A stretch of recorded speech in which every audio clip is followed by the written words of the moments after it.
नमस्कार साथियों, कैसे हैं आप सब लोग। और बहुत बहुत स्वागत है आप सबका अपने इस सेशन में।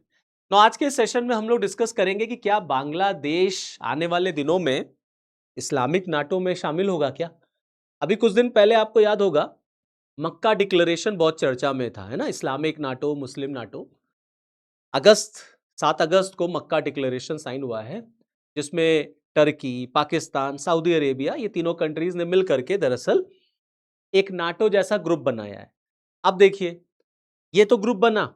अब दरअसल पाकिस्तान और टर्की इसका एक्सपेंशन चाहते हैं। वो चाहते हैं इसमें और भी मुस्लिम कंट्रीज आए, ताकि एक मुस्लिम ब्रदरहुड, एक मुस्लिम एकता की बात की जा सके। और पाकिस्तान और टर्की जो हैं वो इस पूरे ग्रुप को लीड करें। कुल मिलाकर के ये बात निकल के आ रही है। अब इसमें जानते हैं इसमें चारा किधर फेंका गया है। चारा फेंका गया है भारत के पड़ोसी मुल्क बांग्लादेश को। हाल के दिनों में भारत और बांग्लादेश के बीच में शेख हसीना को लेकर के जो तनातनी है वो हम सब देख रहे हैं। अब दरअसल पाकिस्तान इसका फायदा उठाना चाहता है, तो उसने बांग्लादेश को तुरंत दाना फेंका और बांग्लादेश से कहा कि तुम आ जाओ, इस्लामिक नाटो में आ जाओ, इसका पार्ट बनो और देखो तुम्हारी ताकत कितनी बढ़ जाती है। भारत तुम्हें फिर कभी आंख नहीं दिखा पाएगा और तुम जैसे चाहोगे भारत के साथ वैसे बातचीत कर लोगे। तो यहां पर अब बांग्लादेश को पाकिस्तान और टर्की ने इनविटेशन भेजा है कि आप इस्लामिक नाटो का मेंबर बने। तो आज के इस सेशन में हम लोग यही बात समझेंगे कि अगर बांग्लादेश इस्लामिक नाटो का मेंबर बनता है तो भारत के लिए ये कितनी बड़ी चुनौती है, क्योंकि भारत के दोनों पड़ोसी मुल्क, पाकिस्तान भी और बांग्लादेश भी, दोनों एक डिफेंस पैक्ट का मेंबर बनेंगे। भाई पाकिस्तान ऑलरेडी है ही है, अब बांग्लादेश भी अगर बन जाता है इस डिफेंस पैक्ट का मेंबर, तो उसका भारत की इंटरनल सिक्योरिटी, भारत की सुरक्षा को लेकर के क्या मैटर खड़े होंगे और इंडिया के लिए कितना बड़ा ये चैलेंज लेकर के आएगा। अच्छा देखिए, इस बात में दम है कि नहीं, इस बात में दम तो है। क्यों? क्योंकि ये जो न्यूज छपी, ये दरअसल टर्की के एक बड़े फेमस अखबार में छपी, दैट इज एनी सफाक। एनी सफाक कोई छोटा मोटा अखबार नहीं है, न्यूज़पेपर नहीं है टर्की का। ये वहां का बड़ा प्रोमिनेंट न्यूज़पेपर है और आप ये समझ लीजिए एक तरीके से गवर्नमेंट का ये माउथ पीस है। और जो वहां पर रूलिंग पार्टी है, मतलब जो टर्की में जो रूलिंग गवर्नमेंट है, ये अखबार उसके बहुत नजदीक है। तो अगर इस अखबार में ये बात छपी थी कि बांग्लादेश को इनविटेशन जा रहा है, पाकिस्तान और टर्की ये चाहते हैं कि बांग्लादेश इस्लामिक नाटो का मेंबर बने, तो कहीं ना कहीं ये बात आप समझिए कि ये खिचड़ी पक रही है। अच्छा मजे की बात देखिए, बांग्लादेश से पहले ये दाना जो है वो इजिप्ट को दिया गया था। इजिप्ट को कि तुम आ जाओ इस्लामिक नाटो में आ जाओ, लेकिन इजिप्ट ने आने से मना कर दिया। अब इजिप्ट ने क्यों आने से मना किया, जरा इसको भी समझ लीजिए। देखिए, इस्लामिक नाटो में अगर आप गए तो आप बंद जाएंगे, आप मुस्लिम कंट्रीज की तरफ ही हो जाएंगे। मतलब आपके ऊपर ये एक ठप्पा लग जाएगा कि आप मुस्लिम कंट्रीज के साथ हैं, आप एक ब्लॉक में हैं। इजिप्ट जो है वो भारत के खिलाफ, यूएई के खिलाफ और इसराइल के खिलाफ किसी एक ग्रुप में जाना नहीं चाहता। एंड दिस इस्लामिक नाटो, ये इस्लामिक नाटो जो है, ये वैसे तो दिखाने को ये है कि भाई ये इसराइल के खिलाफ है, पाकिस्तान के लिए है कि भाई ये भारत के खिलाफ है, मीन्स हम भारत के खिलाफ यूज करेंगे। बट हकीकत ये है, ये हम सब जानते हैं और मैंने अपने कई लास्ट वीडियोस में भी ये बताया है कि ये इस्लामिक नाटो, ये मुस्लिम नाटो, ये मक्का डिक्लेरेशन, ये सब ईरान के खिलाफ है। क्योंकि एक के बाद एक, एक के बाद एक, इसमें सब सुन्नी कंट्रीज को ही इनवाइट किया जा रहा है, आओ तुम भी आओ, तुम भी आओ, तुम भी आओ। जिससे जो ये शिया कंट्री ईरान है ना, इसको हम आगे ताकतवर ना होने दें, क्योंकि अगर ये आगे ताकतवर हुआ तो ये हमें जीने नहीं देगा। और इस्लामिक नाटो की औकात क्या है, इस्लामिक नाटो की सच्चाई क्या है, मैं वो भी आपको बता दूं, फिर आगे बढ़ता हूं मैं। आप देखिए, इस्लामिक नाटो बना, प्रिंसिपल क्या था, एक पे हमला सब पे हमला, सब लोग मिलकर के अटैक करेंगे, है ना। हुथीज ने सऊदी पर हमला कर दिया। जब ये इस्लामिक नाटो साइन हुआ उसके बाद हुथीज ने सऊदी पर हमला कर दिया। कहां गया पाकिस्तान, कहां गया टर्की, क्यों नहीं हमला किया तुमने ईरान के ऊपर, क्यों नहीं तुमने मारा हुथीज को। और हुथीज को तो पूरी तरीके से ईरान का समर्थन ही तो पूरी दुनिया जानती है। बात दरअसल ये है कि इतनी औकात नहीं है, इतनी हिम्मत नहीं है पाकिस्तान में कि वो ईरान के ऊपर हमला कर दे, क्योंकि पाकिस्तान के पास न्यूक्लियर वेपन जरूर है, लेकिन पाकिस्तान ये जानता है कि अगर हमने ईरान पे हमला किया ना तो ईरान हमें छोड़ेगा नहीं। और पाकिस्तान अपना न्यूक्लियर वेपन कभी मुस्लिम कंट्रीज पे नहीं गिराएगा, क्योंकि फिर वो मुस्लिम ब्रदरहुड की बात कैसे करेगा। तो पाकिस्तान का तो बच्चा बच्चा जानता है कि पाकिस्तान का न्यूक्लियर वेपन जो है वो जब भी यूज होगा वो भारत के खिलाफ यूज होगा, वो भारत के खिलाफ यूज होगा। तो इसीलिए हुतीज ने सऊदी पे हमला किया तो पाकिस्तान और टर्की नहीं आए, तो काहे का फिर नाटो। तो इजिप्ट भी ये जानता है कि यार ये फालतू की चीज है, इसमें जाने से कोई फायदा नहीं है, और क्यों हम अपने रिलेशन इंडिया से और यूएई से खराब करें। भाई भारत के साथ इजिप्ट के संबंध अच्छे चल ही रहे हैं। अब आप देखिए जो विजुअल मैं आपके सामने रख रहा हूं, ये उस समय का है जब भारत के प्राइम मिनिस्टर पीएम साहब मोदी जी इजिप्ट पहुंचे थे। और आप देखें जब ये इजिप्ट गए तो इनका स्वागत करने के लिए खुद इजिप्ट के प्राइम मिनिस्टर वहां मौजूद थे। तो इंडिया और इजिप्ट के बीच में इस समय रिलेशंस भी बड़े अच्छे चल रहे हैं। दोनों के बीच में सिविलाइजेशनल रिलेशंस हैं इंडिया और इजिप्ट के बीच में।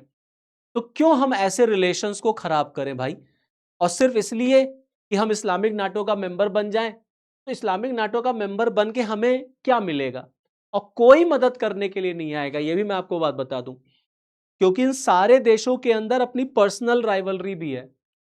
टर्की को एक ग्रुप चाहिए जहां वो लीडर बन सके, खलीफा का शासन दिखा सके, ला सके, इसलिए उसको चाहिए।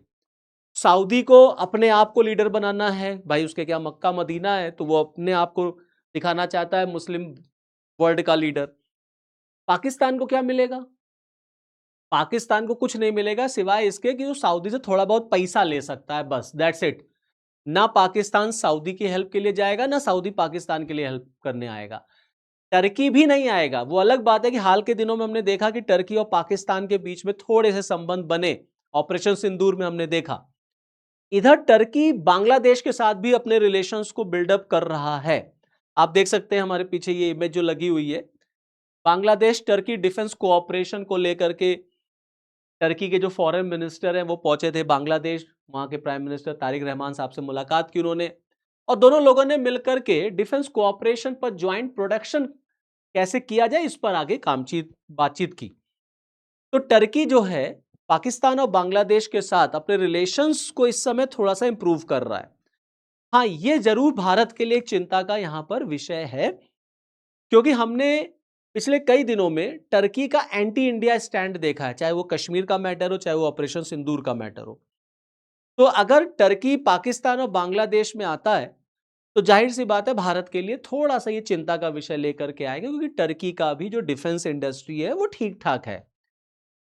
लेकिन भारत और टर्की के बीच में भी ऐसा नहीं है कि हम लोग लड़ने चले जा रहे हैं। और टर्की के देखिए फॉरेन मिनिस्टर साहब ने खुद ये बात बोली थी कि भारत के साथ टर्की का कोई डिप्लोमेटिक क्लैश नहीं है, ना बॉर्डर लगता है ना कुछ है। तो इंडिया और टर्की के बीच में कोई भी डिप्लोमेटिक क्लैश है ही नहीं। तो इस वजह से इंडिया और टर्की के रिलेशंस ऐसे नहीं है कि हम लोग लड़ने जा रहे हैं। बट हाँ, ये जरूर है कि टर्की को हम ये मानते हैं कि वो एंटी इंडिया स्टैंड रहता है, और वो पाकिस्तान की हेल्प मुस्लिम ब्रदरहुड के नाम पर या जो भी कह लीजिए उसके नाम पे वो करता है।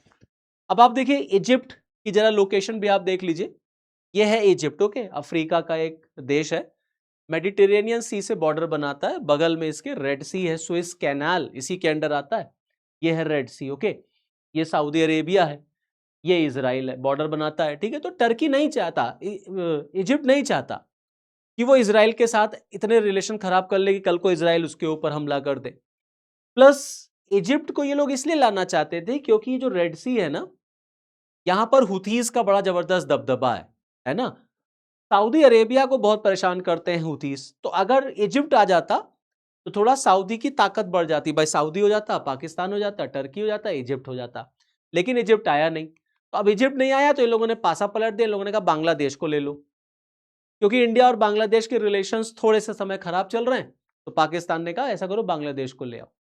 अब रही बात बांग्लादेश के जाने की, अगर बांग्लादेश इस इस्लामिक नाटो का पार्ट बन जाता है तो भारत के लिए क्या होगा। देखिए ऑब्वियस सी बात है, बांग्लादेश भारत का जस्ट नेबरिंग कंट्री है, पड़ोसी मुल्क है एकदम हमारा, ठीक है। नॉर्थ ईस्ट इससे सटा हुआ है, बे ऑफ बंगाल बॉर्डर बनाता है। तो जाहिर सी बात है अगर आपका जस्ट नेबरिंग कंट्री बांग्लादेश ऐसे किसी डिफेंस पैक्ट में जाता है इस्लामिक नाटो जैसे में, तो भारत के लिए ये थ्रेट, ये चैलेंज लेकर के आएगा। बहुत ज्यादा नहीं, लेकिन हाँ बिल्कुल लेकर के आएगा। थोड़ी हमारी परेशानी बढ़ जाएगी। हमारी परेशानी क्यों बढ़ जाएगी? क्योंकि एक तो हमें फिर बे ऑफ बंगाल में अपनी पेट्रोलिंग ज्यादा करनी पड़ेगी। दूसरा, चिकन नेक जो हमारा एक वीक एरिया है, इसको हमें ज्यादा देखना पड़ेगा। हमारा नॉर्थ ईस्ट जो है वो फिर ऑब्वियस सी बात है, उसके अगेंस्ट कॉन्स्पिरेसी आपको दिख सकती है।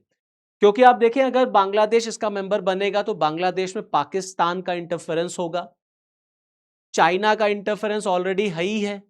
तो ये बांग्लादेश, पाकिस्तान और चीन का जो नेक्सस है, उसमें से टर्की को भी आप मिला लीजिए। तो ये लोग कहीं ना बांग्लादेश का इस्तेमाल करेंगे, बांग्लादेश के रेडिकल ग्रुप्स का इस्तेमाल करेंगे भारत में आतंकवाद को बढ़ाने के लिए, भारत को इंटरनली डिस्टर्ब करने के लिए, आपके चिकन नेक को तोड़ने के लिए, आपके नॉर्थ ईस्ट में इन्फिल्ट्रेशन को बढ़ाने के लिए। प्लस जो आपका बे ऑफ बंगाल है, यहां पर आपके लिए फिर प्रॉब्लम क्रिएट हो जाएगी। क्योंकि अभी कुछ दिन पहले देखिए, पाकिस्तान ने यह ऐलान किया था कि वो बे ऑफ बंगाल में चाइनीज बिल्ड सबमरीन को डिप्लॉय करेगा 1971 के बाद पहली बार। प्लस आप देखें, शेख हसीना जब से बांग्लादेश से हटी हैं 2024 से, भारत और बांग्लादेश के संबंध शेख हसीना को लेकर के बहुत डिस्टर्ब्ड है। इश्यूज तो वैसे भी हैं ही है इंडिया और बांग्लादेश में, बॉर्डर इशू है, पानी का विवाद है, बट अब ये एक नया शेख हसीना वाला है। तो बांग्लादेश को शेख हसीना चाहिए, वो बार बार कह रहा है कि हमें शेख हसीना दीजिए। भारत शेख हसीना को लेकर के वो रूल्स, रेगुलेशंस, प्रोटोकॉल की बात करता है। तो शेख हसीना जब तक थी तब तक तो ठीक था। जब वो चली गई तो हमने देखा, यूनुस के टाइम में भी हमने देखा कि कैसे एंटी इंडिया वहां पर प्रमोशन हुआ। तारिक रहमान के टाइम पर भी ऐसे ही है, कोई बहुत इसमें कमी नहीं आई है। तो कुल मिलाकर के ये हमारे लिए एक चिंता का विषय होगा, क्योंकि हमारा चिकन नेक लग जाता है यहां पर। Chicken neck Siliguri corridor 22 kilometre का नैरो पैसेज जो पूरे भारत को नॉर्थ ईस्ट से जोड़ता है। और ऑलरेडी हम ये मानते हैं, ये जानते भी हैं कि कैसे चाइना, पाकिस्तान ये चिकन नेक को लेकर के धमकियां देते रहते हैं ना। और बांग्लादेश का रेडिकल ग्रुप भी कैसे इंडिया को ब्लैकमेल करता है when it comes to chicken नेक।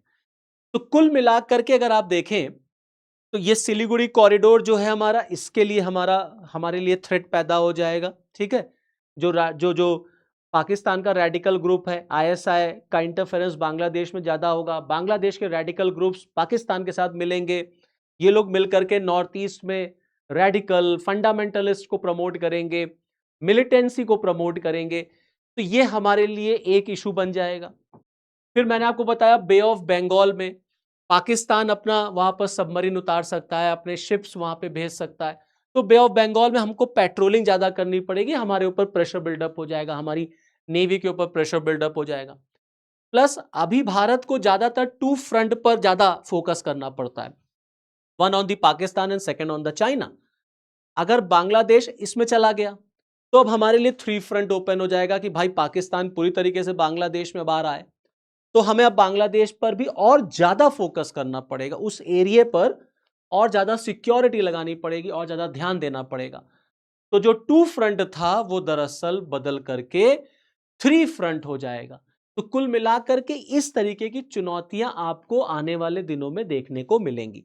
वैसे भी इस समय भारत और बांग्लादेश में कुछ ठीक नहीं चल रहा है। आप देखिए, तारिक रहमान साहब को भारत आना था अगस्त के महीने में, नहीं आ रहे शेख हसीना के मैटर पर, कैंसिल कर दिया ट्रिप। इन्होंने कहा शेख हसीना दीजिए तभी हम आएंगे। प्लस सितंबर में ब्रिक्स का सम्मेलन है, इंडिया ने इनविटेशन दिया है, खबर ये भी है नहीं आएंगे। तो बांग्लादेश दरअसल इस समय ना पूरी तरीके से चाइना और बांग्लादेश का जो रेडिकल ग्रुप है ना, उसके कंट्रोल में है ये गवर्नमेंट। और ये एंटी इंडिया या भारत के ऊपर जितना ये दबाव बना सकते हैं ना, ये इस समय बनाने की पूरी कोशिश कर रहे हैं। इसमें अगर पाकिस्तान भी इनका पूरी तरीके से साथ दे देता है तो ये भारत के लिए ऑब्वियस सी बात है, क्योंकि दोनों हमारे पड़ोसी मुल्क हैं, बल्कि दो नहीं तीन कहिए, चाइना को भी आप ले लीजिए इसमें। तो पाकिस्तान और बांग्लादेश, पाकिस्तान तो ऑलरेडी हम जानते ही है वो एंटी इंडिया किस तरीके से रहता है, अब बांग्लादेश भी पूरी तरीके से हो जाएगा। तो बैठे बिठाए भारत के लिए ना ये चिंता का विषय होगा ही होगा। तो चलिए फिर आगे देखेंगे कि बांग्लादेश क्या ज्वाइन कर रहा है कि नहीं कर रहा है और क्या चीजें निकल करके आती हैं। तो जैसा भी होगा मैं आपको अपडेट करता रहूंगा। तो इस वीडियो में इतना ही। फिर नेक्स्ट वीडियो में आपके साथ फिर मुलाकात होगी, तब तक के लिए जय हिंद।